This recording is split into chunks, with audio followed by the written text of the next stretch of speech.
राधे राधे दोस्तों, स्वागत है आप सभी का राधा रानी के छोटे से यूट्यूब चैनल पर। मुझे उम्मीद है दोस्तों आप सभी अच्छे होंगे और मैं भी बहुत अच्छी हूँ। तो आज भी हम बात करने जा रहे हैं, जैसे कि आप सभी को पता है मैं आपके लिए जो कंटेंट लेकर आती हूँ वो हमारे मासिक और सालाना जो 30 त्यौहार होते हैं उनकी पूजा विधि, पूजा का समय और साथ ही साथ उनकी जो पूजा की कथा, व्रत कथाएँ, व्रत की विधि होती है वह सब लेकर आती हूँ। आप सभी को पता है कोई भी व्रत, कोई भी पूजा पाठ बिना कथा के अधूरे होते हैं। तो आज हम बात करने जा रहे हैं ऐसे ही एक व्रत और पूजा की जिसका नाम है जितिया व्रत। देखो दोस्तों, हमारे हिंदू धर्म और हमारे सनातन धर्म में कुछ चीज़ें ऐसी होती हैं जो कि सभी लोग बनाते हैं और कुछ तीज त्यौहार ऐसे होते हैं जो स्टेट के हिसाब से बनाए जाते हैं, जैसे कि राज्यों के हिसाब से। तो जैसे हम जितिया व्रत की बात कर रहे हैं तो जितिया व्रत सबसे पहले तो मैं आपको बता दूँ, यह ज़्यादातर तो बिहार और झारखंड के लोग बनाते हैं और उत्तर प्रदेश की उन जिले के लोग बनाते हैं जो बिहार और झारखंड की सीमा बॉर्डर से सटे हुए यानी कि उनके आसपास के होते हैं। तो सबसे पहले तो जितिया व्रत जो होता है उसको जीविता पुत्रिका व्रत भी कहते हैं और साथ ही साथ इसको जितिया व्रत भी कहते हैं। तो जितिया व्रत जो होता है हमारे जो ये बिहार के और झारखंड की जो महिलाएं रखती हैं वह अपने बच्चों के लिए, अपने बच्चों की सलामती, उनकी लंबी उम्र और उनके उज्जवल भविष्य के लिए रखती हैं। हिंदू धर्म में जो होता है इसका बहुत ही खास महत्व होता है। हर साल के अश्विन महीने के जो कृष्ण पक्ष की अष्टमी को जितिया व्रत रखा जाता है, यानी कि हर साल जो अश्विन महीना आता है, अश्विन महीने के कृष्ण पक्ष की अष्टमी, यानी कि हमारे जो श्राद्ध पक्ष चलते हैं वह अश्विन महीने के कृष्ण पक्ष में ही चलते हैं। और जो हमारा 8वां श्राद्ध होता है, 8वें दिन के श्राद्ध जितिया का व्रत रखा जाता है जो कि पितृपक्ष के दौरान आता है और सभी महिलाएं इस व्रत को अपने बच्चों की सलामती के लिए बखूबी निभाती हैं। तो आप सभी को बता दें दोस्तों, साल 2025 में जो जितिया व्रत रखा जाएगा वह रखा जाएगा 14 सितंबर को। 14 सितंबर को हमारी जो महिलाएं हैं झारखंड बिहार की, और जो झारखंड बिहार साइड की महिलाएं अन्य किसी भी राज्य में रह रही हैं जैसे दिल्ली में, हरियाणा में, पंजाब में, तो वह लोग वहाँ पर भी यह व्रत रखती हैं। इस व्रत को एक बार निभा लेते हैं तो हमेशा ही ताउम्र रखना होता है।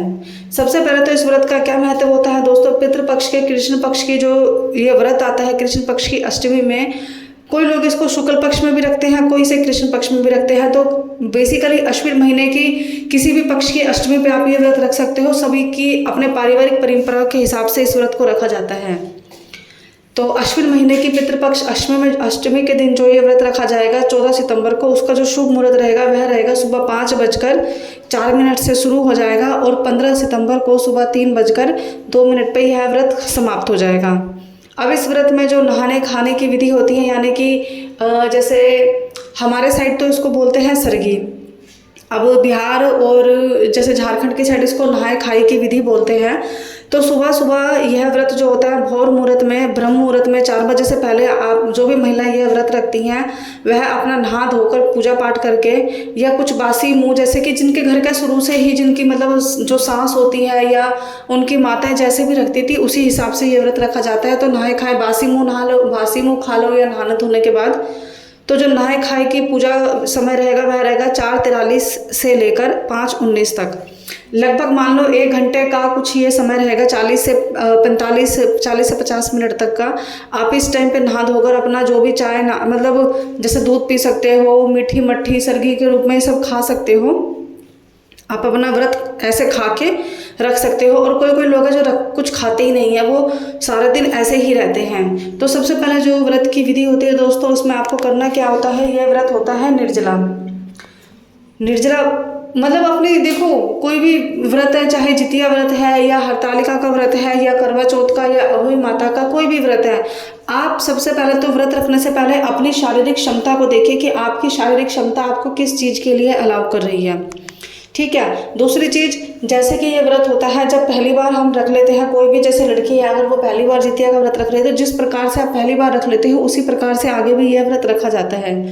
तो बेसिकली क्या होता है, इस व्रत को भी निर्जला उपवास रखा जाता है।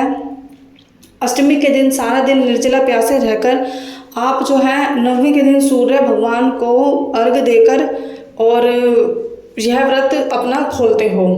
आपको इसमें करना क्या होता है, लाल पीले हरे रंग के धागे अपने मतलब लाल पीला और हरे 3 रंग के धागों की लंबाई अपने जैसे बच्चे हैं आपकी उनकी हाइट के बराबर, या जितना लंबा आप धागा लेते हो, ऐसा कहते हैं कि जितना लंबा धागा लेते हैं उतनी ही हमारे बच्चों की लंबी उम्र होती है। आप वो धागा अपने पूजा के स्थान पर रखिए। सूर्य भगवान की जब पूजा करते हैं या जितिया का माता का व्रत रखेंगे जिस समय, आप लाल पीले हरे रंग का धागा लंबाई के बराबर अपनी पूजा में ज़रूर शामिल करें और अच्छे से माता की बलिपूर्वक कथा सुनकर पूजा पाठ करके यह व्रत को शुरू करें और इसका पालन करें और साथ ही साथ अपने बच्चों की लंबी उम्र की दुआ मांगें। सुबह सुबह भोर मुहूर्त में आप नहा धोकर स्नान आदि करके आप सबसे पहले अपने घर में जो भी आपने जितिया माता और जो भी आपके घर के मंदिर में अन्य आपके इष्ट देवता है और आपकी जो कुल देवी माता है, आप उनकी पूजा कर यह व्रत रख सकते हो। शाम को 5 बजे करीब 4 से लेकर 5 या 6 बजे तक दिन छिपने से पहले ही आपको जितिया माता की पूजा करनी होती है। सूरज को अर्घ देना होता है दोबारा, लेकिन आपको कुछ खाना पीना नहीं होता है। आप उस समय कथा भी सुन सकते हो। उसी प्रकार फिर सारी रात ऐसे ही रह के अगले दिन जब सूरज निकलता है दोबारा, तब आपको सूरज को कुछ मीठा का अर्घ देकर, पानी और मीठे का अर्घ देकर अपना ये व्रत खोला जाता है। तो देखो दोस्तों, कोई भी व्रत में आपको, अगर आप पहली बार मेरी वीडियो देख रहे हो तो आप मेरे चैनल को प्लीज़ सब्सक्राइब कीजिएगा, लेकिन अगर आप पहले ही मेरी वीडियो देख चुके हैं काफ़ी बार तो आपको पता है कोई भी व्रत पूजा पाठ बिना कथा के अधूरी होती है। तो अब हम आते हैं अपनी जो मेन टॉपिक है कथा का, वीडियो बनाने का, कि जितिया व्रत की कथा। तो अब हम अपनी जितिया व्रत की कथा प्रारंभ करते हैं। तो देखो, ज़्यादा बड़ी तो मतलब ज़्यादा लंबा समय तो नहीं लगता है, लेकिन ये छोटी सी कथा है जो कि महाभारत के समय की है। महाभारत के समय अश्विन महीने की कृष्ण पक्ष की अष्टमी को ही भगवान श्री कृष्ण ने सूक्ष्म रूप से उत्तरा के पुत्र को उत्तरा के जो पुत्र थे उनकी परीक्षित रक्षा की थी, साथ ही साथ उनको जीवन दान दिया था। तो उसी समय से ये जितिया माता का व्रत जो है प्रारंभ हुआ है। और ऐसा माना जाता है जो भी महिलाएं जितिया माता का व्रत रखती हैं और अपने बच्चों की लंबी उम्र, अच्छे स्वास्थ्य, अच्छे भविष्य की मनोकामना करती हैं, तो उनकी अवश्य ही इच्छा पूरी होती है और स्वयं भगवान कृष्ण उनके बच्चों की रक्षा करते हैं। तो दोस्तों, ये थी छोटी सी मात्र 5 से 7 मिनट की जितिया माता की कथा और जितिया माता की व्रत। ध्यान रखिएगा, जितिया माता का व्रत साल 2025 में पड़ेगा 14 सितंबर को और 15 सितंबर को सुबह भोर मुहूर्त में इसका पालन किया जाएगा, यानी कि व्रत समाप्त होगा। तो अगर आपको मेरी वीडियो ये जरा सी भी अच्छी लगी हो, हेल्पफुल लगी हो, तो आप प्लीज़ मेरे चैनल को सब्सक्राइब कीजिएगा, मेरी वीडियो को लाइक कीजिएगा, शेयर कीजिएगा और कमेंट कीजिएगा। मिलते हैं अगली वीडियो में। राधे राधे।